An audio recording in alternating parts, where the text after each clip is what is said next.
पहला सवाल, दुनिया में सबसे ज्यादा करप्शन किस मुल्क में होती है? 5, 4, 3, 2, 1. इसका जवाब है डेनमार्क में। दुनिया में वो कौन सा मुल्क है जो आईएमएफ से सबसे ज्यादा कर्ज ले चुका है? 5, 4, 3, 2, 1. इसका जवाब है अर्जेंटाइन।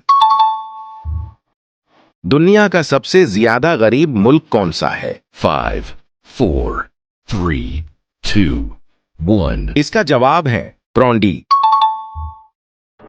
दुनिया में सबसे पहले समोसे किस मुल्क में इजाद हुए थे? 5, 4, 3, 2, 1. इसका जवाब है ईरान में। दुनिया में वो कौन सा मुल्क है जिसके पास कोई फौज नहीं है? 5, 4, 3, 2, 1. इसका जवाब है कोस्टारिका।